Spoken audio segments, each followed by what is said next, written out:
Good afternoon, one and all.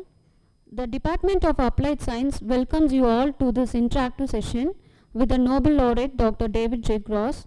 Now I request Dr. K. Vaidehi to welcome the gathering. Good afternoon to one and all present here. On behalf of our department, I extend my warm welcome to Dr. David J. Gross, to the students present here, to the parents, to the teachers, and all. Sir, I would just like to brief about this session. For the first half an hour, it's going to be an interactive session with the school students, and 3 o'clock onwards, it's going to be a lecture on enduring legacy of Albert Einstein. Sir, in this regard, I would just like to brief about the student group which is present here. In order to celebrate 100th year of Albert Einstein's theory of relativity and also the International Year of Light, we did conduct a quiz competition titled Science and Scientists. So the students present here are the participants of this quiz. This group really is a very enthusiastic group, and this is across the city. The students are from across the city. They wanted to interact with you, and in fact we are looking forward for a very enlightening session. The moment we heard that you are going to be in campus, we really wanted to have you inspire our younger generation. So we are really looking forward for that to happen, sir. The dais is all yours, please. Thank you, sir. So what I understand that my audience mostly consists of young students. I can see in front of me, in fact, and some teachers and scientists, but mostly I would like to talk to the students. And so you must, if you're here, you must be interested in science, right? And physics, maybe. So how many of you want to be really interested in physics? Okay. How many of you would like to be physicists? So let me just take a few minutes to tell you a bit about why it's a good idea to become a physicist, which I have been for most of my life. And did any of you attend my first lecture? Some of you. Okay. But only a few. So as I explained there, I got interested in physics at a very young age, younger than you are now, and decided, what I really wanted to do was be a theoretical physicist. I wasn't so interested in building bombs from chemistry sets or radios or whatever, but more in doing mathematical problems, and I've had a great time being a theoretical physicist. It's been an exciting life, exploring the frontiers of knowledge. And if you're at all passionate and curious and interested in, how the universe works and how the universe began and how what is at the heart of matter and how it interacts, that's what excited me, and I was very lucky to live in a time where there was a lot of experimental evidence and not much good theory, so I could contribute to the development of the theory of one of the 4 forces of nature, the nuclear force that holds quarks together inside the nucleus. And that was a lot of fun, but but today we are actually asking and exploring even more exciting questions. One thing you learn when you work in science is that the more you know, the more you learn from what is already known, and you have to do a lot of that to be a good scientist, the more you realize how much you don't know, and we don't know how much unknown there is. And that's what's really exciting, the unknown, the questions that we pose and we're trying to answer, and they're very exciting.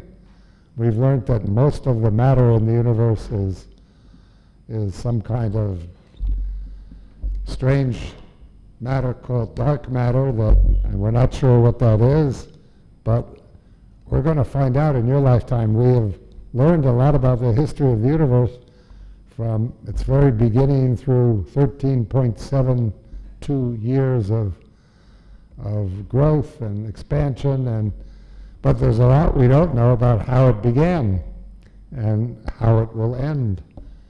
And we've heard a lot about the forces of nature and the constituents of matter, but there's a lot we clearly don't understand and can't calculate.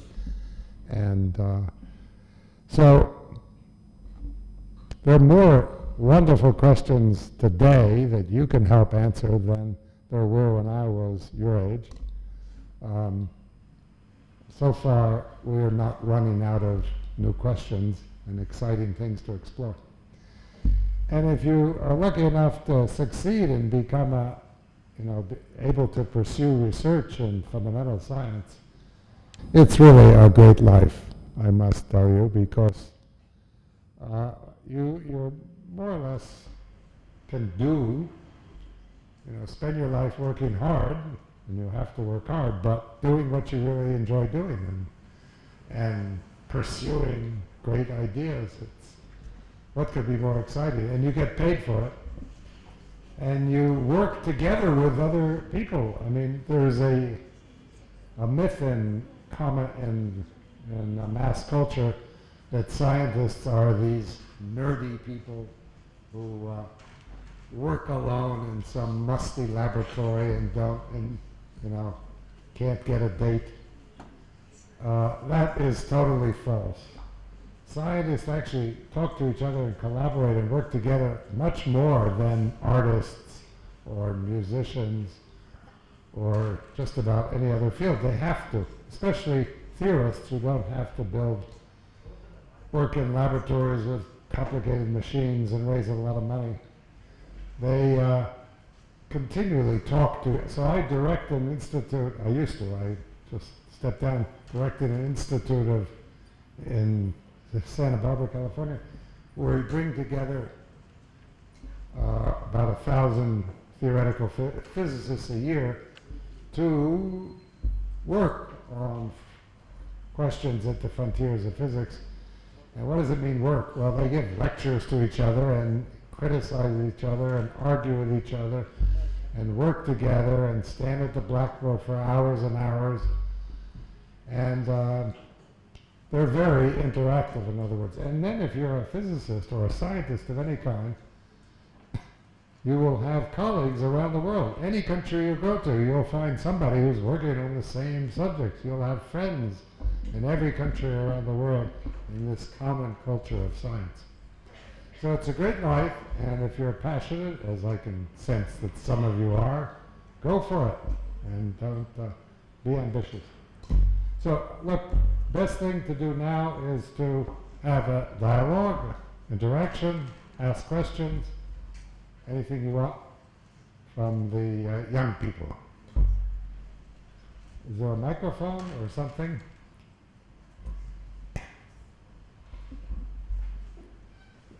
So you don't have a portable microphone. But anyway, so wait for the microphone and then tell me who you are and what you're interested in and ask your question.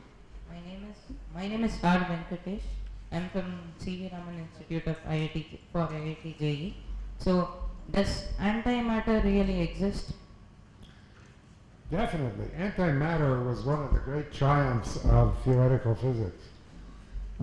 When you construct a quantum theory of matter that is relativistic, consistent with Einstein's theory of relativity, there must exist antimatter. And this was realized by Paul Dirac, who was a famous British theoretical physicist, 1928, when he constructed a quantum mechanical relativistic theory of the electron. And that theory predicted that there had to be an anti-electron with the opposite charge, the same mass and the opposite charge. And he wasn't so happy about that because nobody had ever seen such a particle. So he thought, oh my God, this is bad for my theory.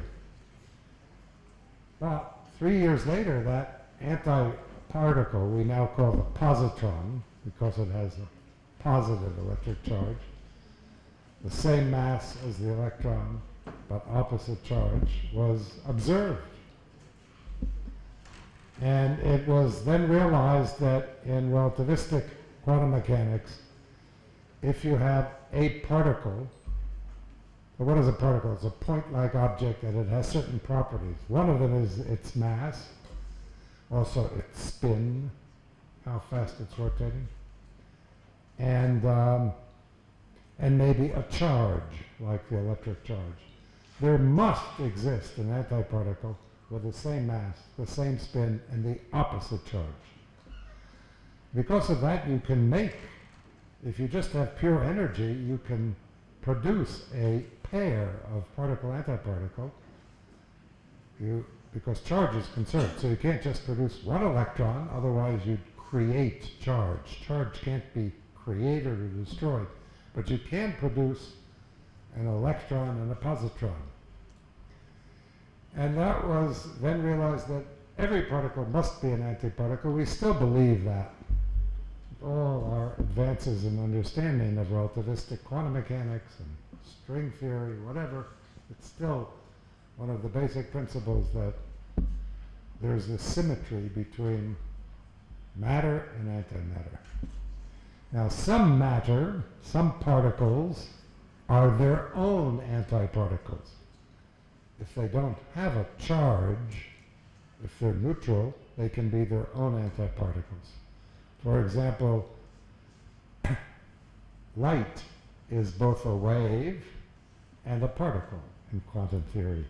So the particle of light, which is called the photon, which really Einstein introduced, is its own antiparticle.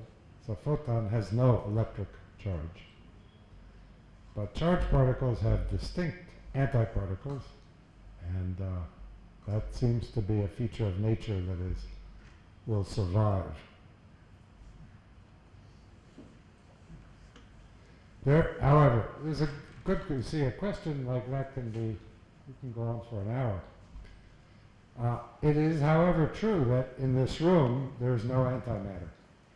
If there was, it would immediately combine with the matter and annihilate. Poof. So the question, when we look around the universe, we don't find anti-stars or anti-galaxies made of anti-protons and anti-electrons. So the question is, why does the universe have an excess of matter compared to antimatter? And that is a question that in principle we think we can answer. It has to do with the expansion of the universe, and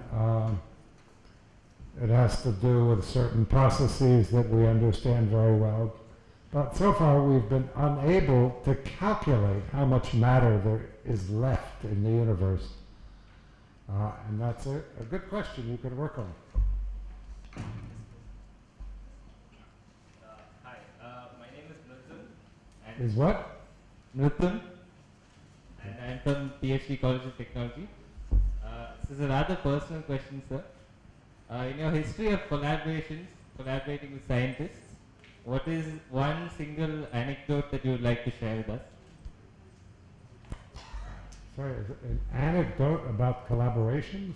It's a really great experience that you've had collaborating with someone. Well, I collaborate a lot.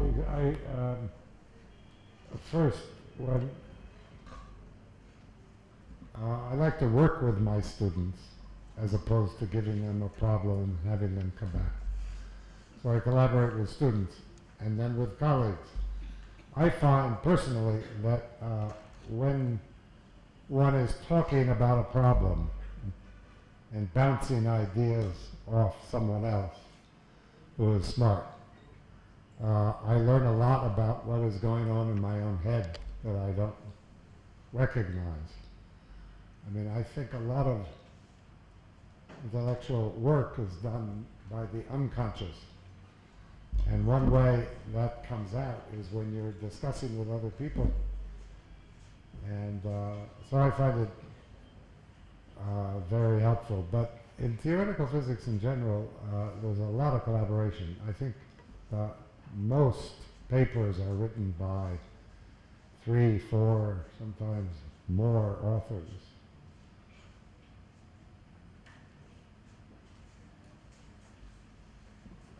Okay, you need a microphone. So is it possible to stabilize the worm, to make the wormhole stable so that we can travel through it?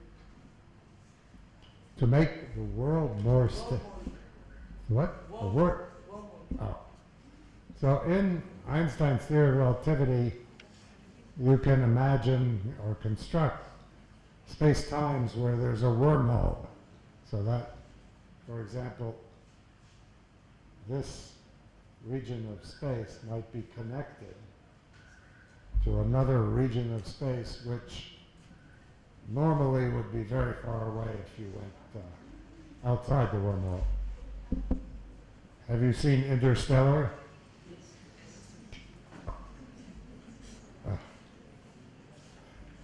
So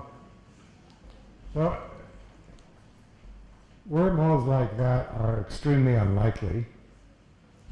When analyzed within what we understand about general relativity, about Einstein's theory of gravity of space-time, forming such a wormhole is unstable and collapses. Now, there have been proposals to stabilize such wormholes by passing electrical flux or something like that through the wormhole. But these are truly science fiction and unlikely. I think if Interstellar is based on the silly assumption that if there was a drought in the western United States, the solution would be to go through the wormhole to a new planet or galaxy. So it makes for good science fiction, or in this case, bad movies, but beautiful graphics.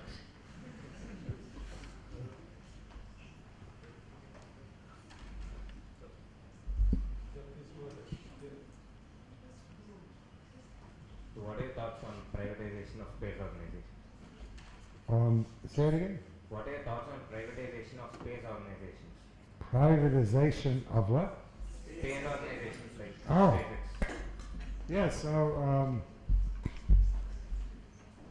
it seems to work very well. I'm impressed by how Elon Musk, SpaceX, and there's another company have succeeded in doing things a lot better than the governments. Government tend, become very bureaucratic, and these private companies have managed to create rockets that are much cheaper than what NASA can create.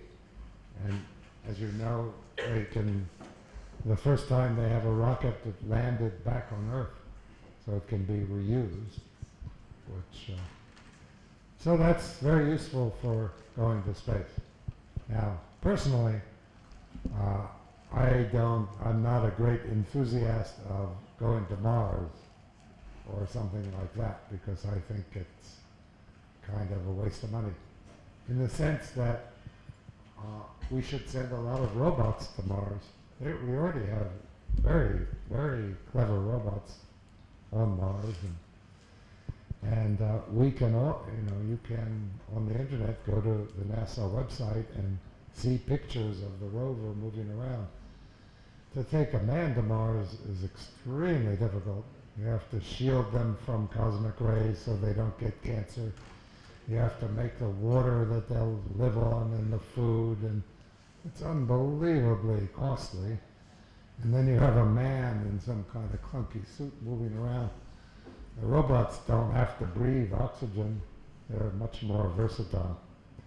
So I'm not an enthusiast of having man go to space, but having private companies developing vehicles that can send instruments and robots into space is fantastically good.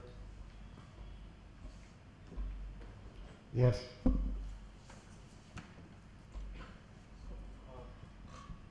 In the field of mathematics and how relativity came in. You didn't tell us who you are. My name is Yogeshwar Krishna. I am from Sunapur. So, in Einstein's field equation, there is a term called tensor. A tensor. So, can you explain what is a tensor? Well, do you know what a vector is? So you first have to understand what a vector is. So, you know what a function is?